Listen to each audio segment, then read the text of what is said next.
Assalamualaikum warahmatullahi wabarakatuh. Pada pertemuan kali ini kita akan membahas tentang strategi penelitian kualitatif dengan triangulasi data.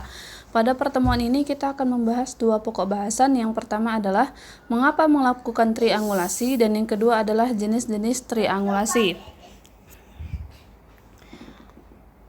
Pertama-tama kita harus melihat dulu definisi dari triangulasi menurut Cohen dan Mannion pada tahun 1986, yaitu mendefinisikan triangulasi sebagai upaya untuk memetakan atau menjelaskan lebih lengkap kekayaan dan kompleksitas perilaku manusia dengan mempelajarinya lebih dari satu sudut pandang. Secara singkatnya, triangulasi sebagai pendekatan penelitian yang menggunakan kombinasi lebih dari satu strategi penelitian dalam satu penyelidikan. Mengapa menggunakan lebih dari satu strategi? Yaitu untuk memastikan bahwa fenomena yang dipelajari oleh peneliti berhasil diungkapkan kebenarannya, dengan menguatkan banyak cara yang bisa dilakukan oleh peneliti untuk mengungkap kebenaran itu.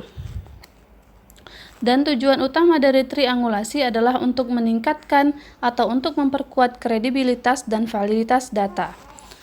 Validitas hasil dari temuan peneliti. Kemudian triangulasi digunakan untuk memastikan bahwa peneliti telah menemui kelengkapan temuannya, artinya temuan yang dia temui sudah lengkap dan dia dapatkan. Triangulasi juga untuk mengkonfirmasi temuan lapangan dan untuk mendapatkan keutuhan informasi dari fenomena yang sedang dia teliti. Kemudian ada tipe-tipe triangulasi. Tipe triangulasi yang pertama adalah triangulasi data yang meliputi waktu, tempat, dan persen.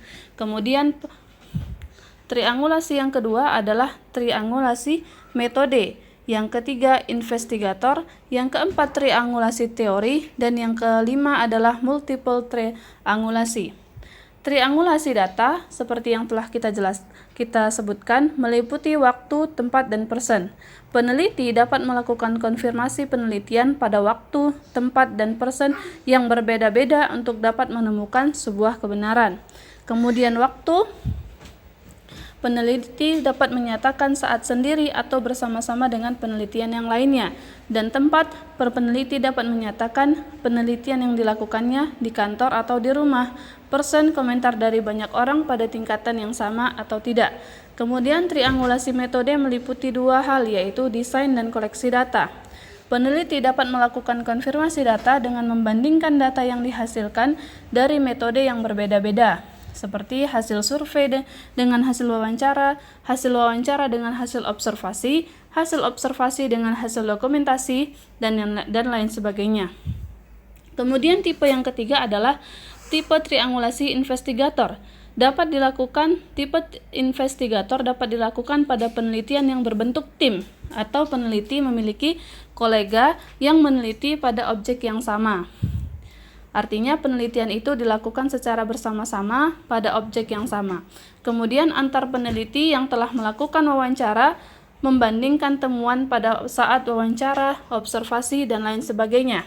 Kemudian triangulasi teori. Peneliti membandingkan temuan yang ditemukannya di lapangan dengan teori-teori atau temuan-temuan para ahli lainnya.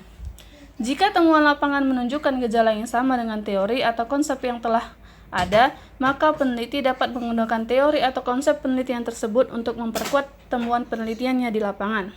Yang terakhir adalah multiple triangulasi. Peneliti dapat menggunakan lebih dari satu tipe atau kombinasi triangulasi untuk memperkuat validitas penelitiannya. Sekian dari penjelasan triangulasi data yang dapat digunakan sebagai strategi penelitian kualitatif. Wassalamualaikum warahmatullahi wabarakatuh.